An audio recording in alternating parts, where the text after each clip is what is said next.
of you have parents that are in full-time vocational ministry? Yeah, okay. Okay.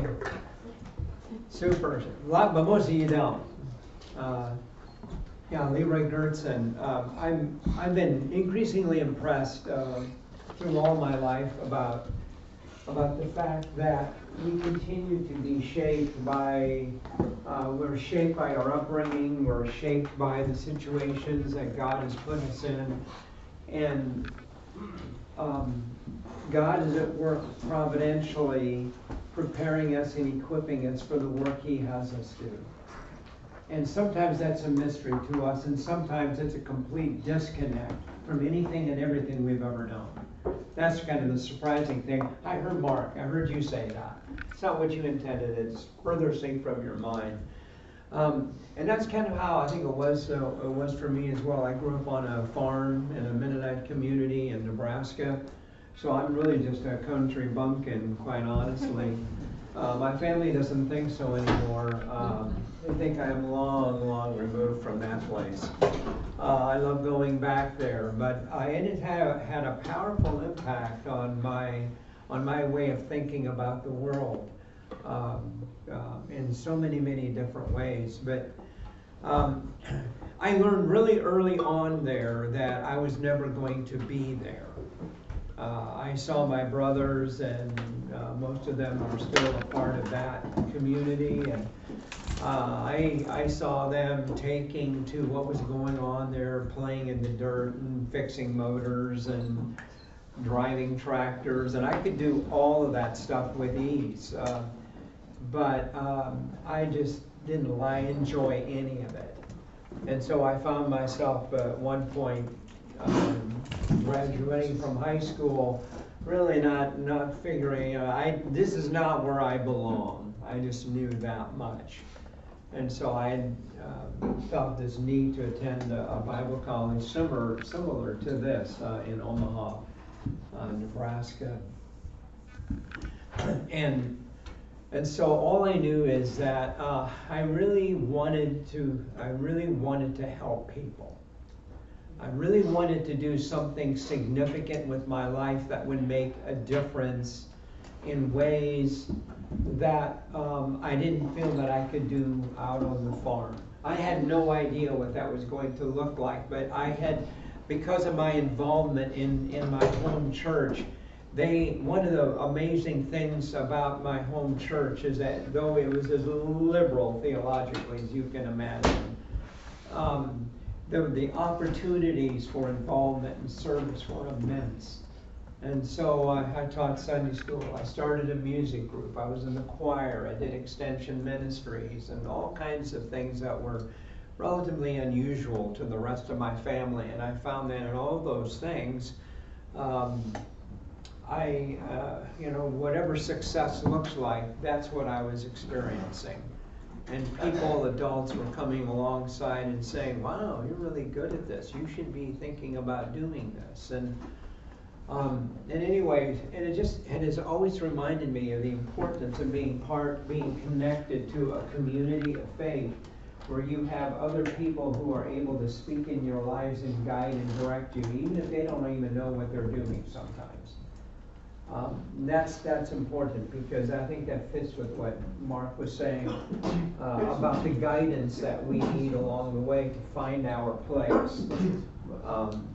And so when I was in college, like 40 years ago, I was there not knowing fully what I really wanted to do. And I think that is a wonderful place to be. I think a lot of times we come to a school, and because we're so conscious about the fact that we're spending X number of dollars, we think we need to know. We got to know. We got to be here for a purpose. And I think just relax. Just relax.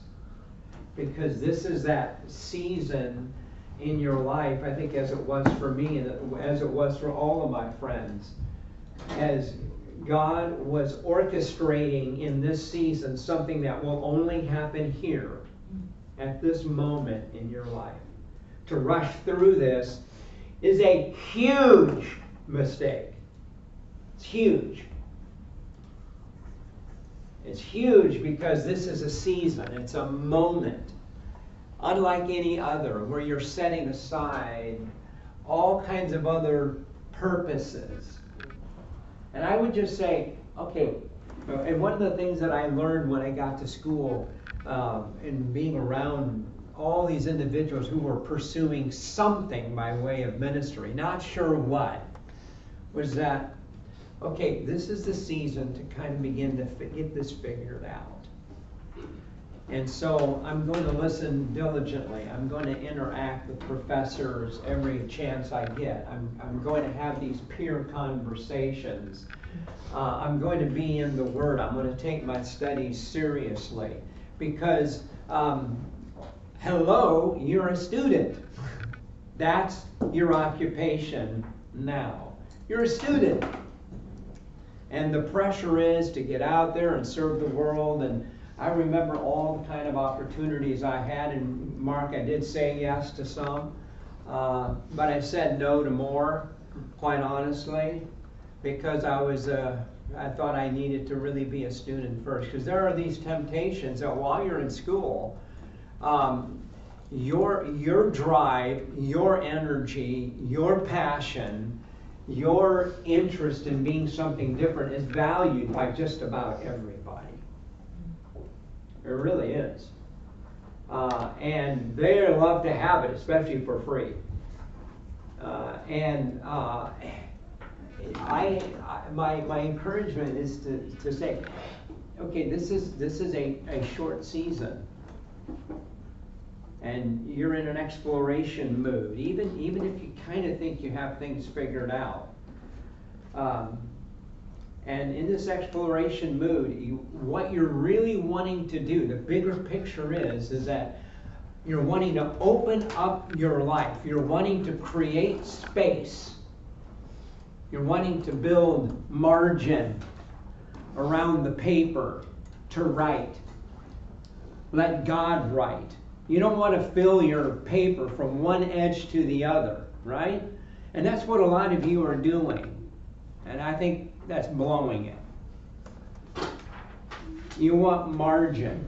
You want room for God to speak into your life and bringing into your life the kinds of experiences that will serve the purpose as to why are you here in the first place. You're not occupying space for 4 years.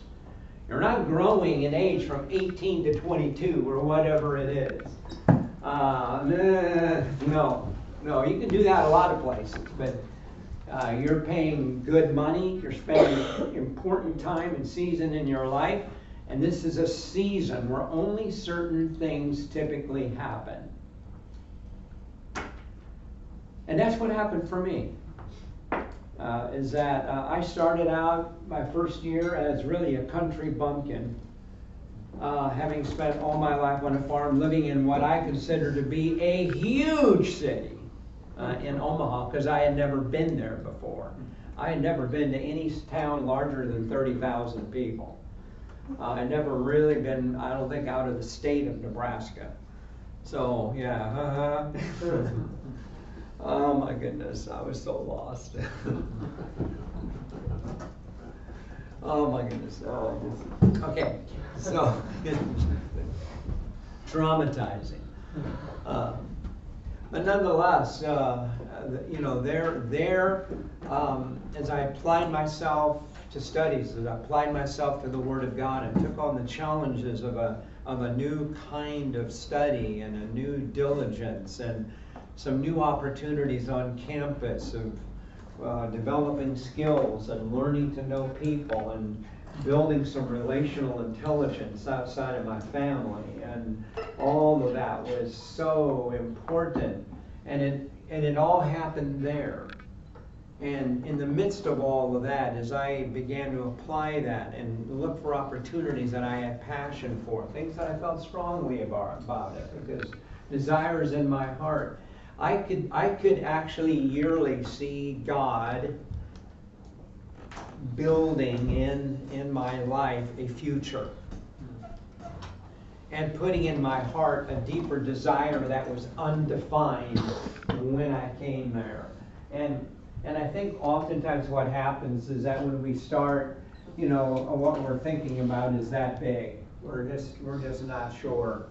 But I think over time, this just begins to get smaller. And what's involved? Well, it's all the things that are part of life here.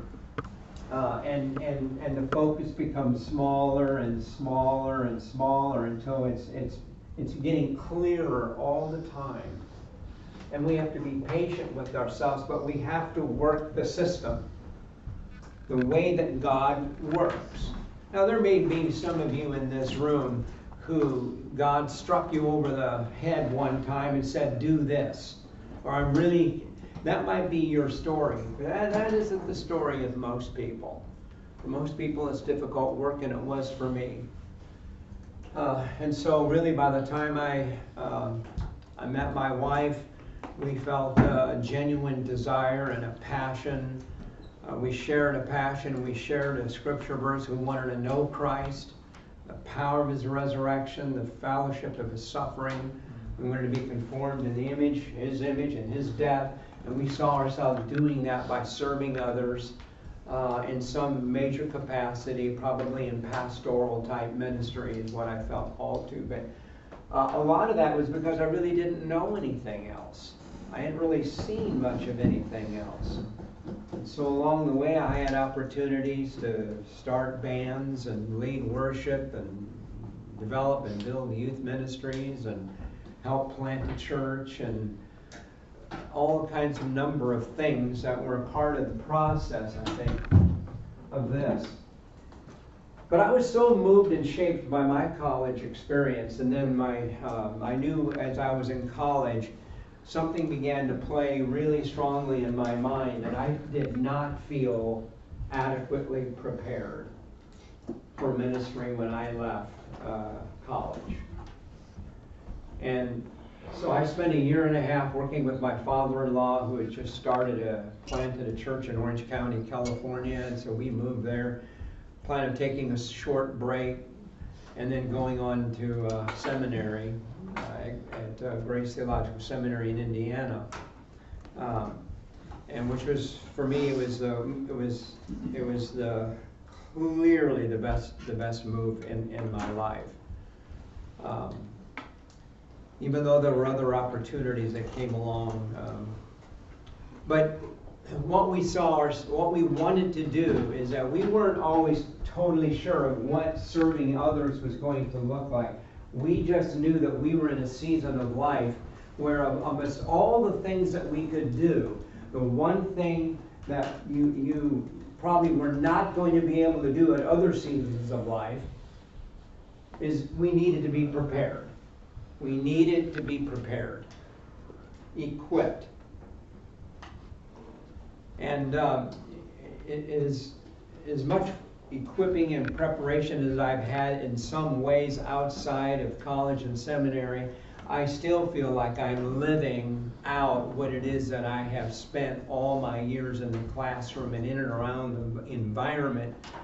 I still feel like I'm living that out faithfully every day. I went on to get a doctor's degree, and that was an amazing boost for me.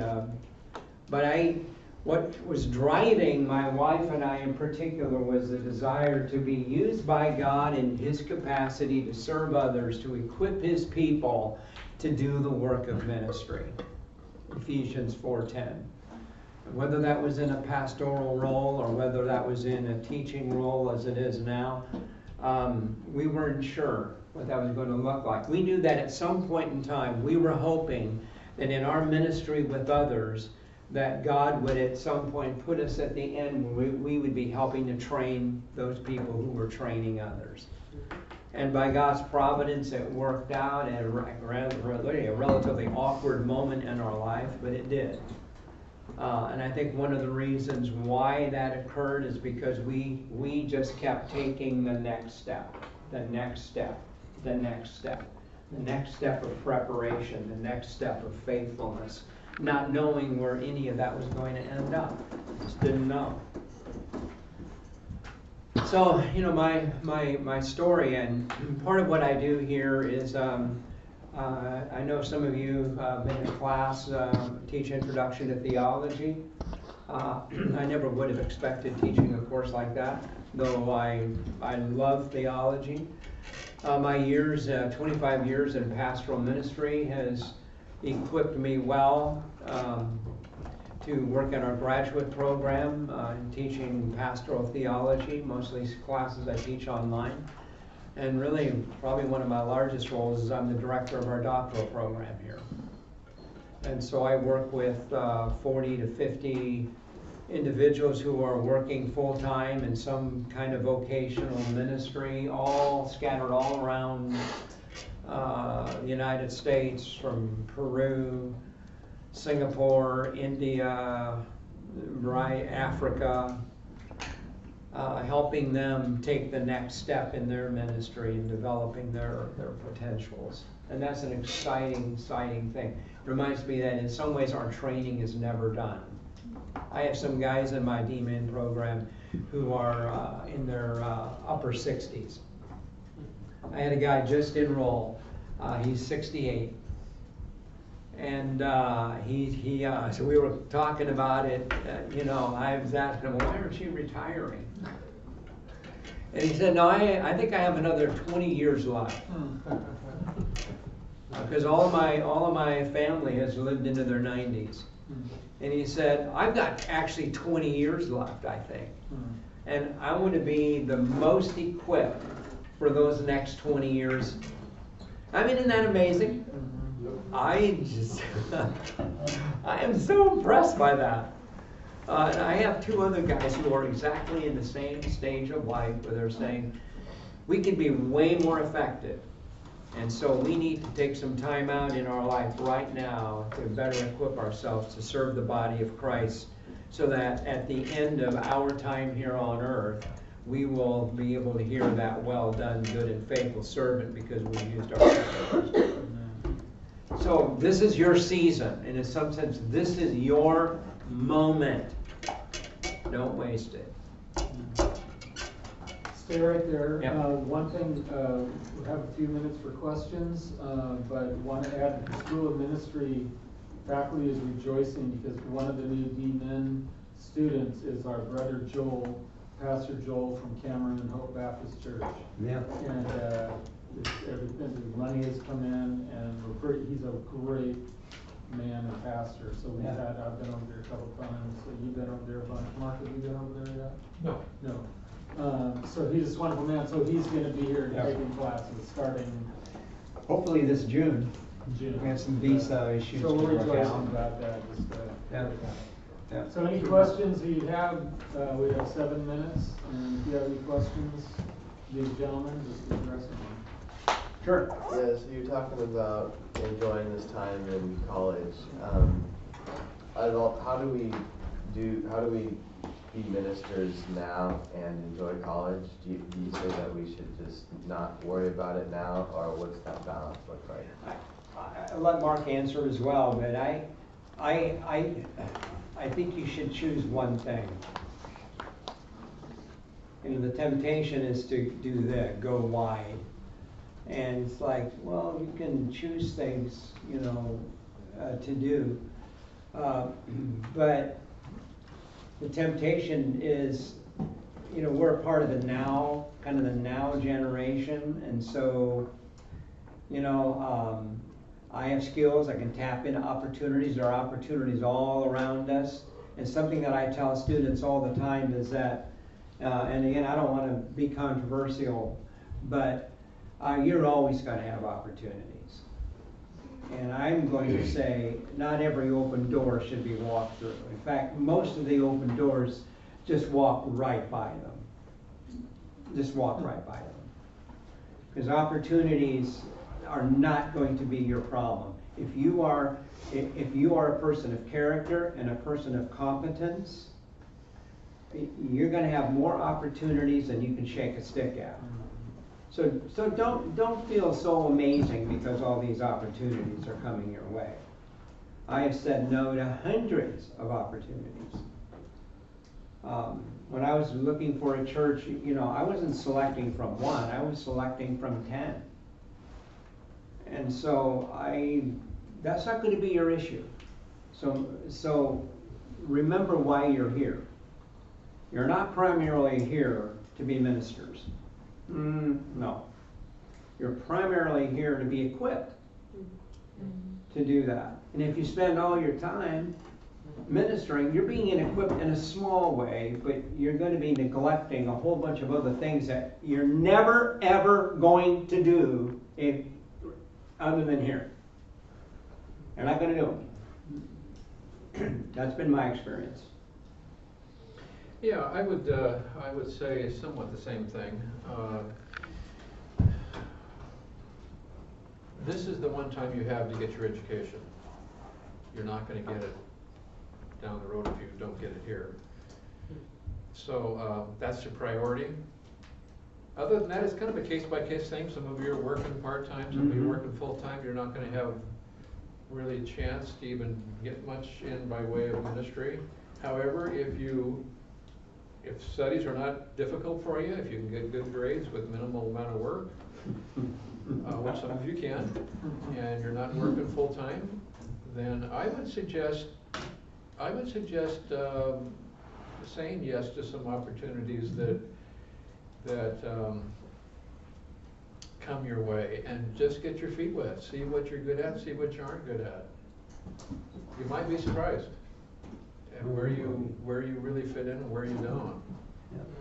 So it's a bit of a case by case, I think, answer for me. Yep.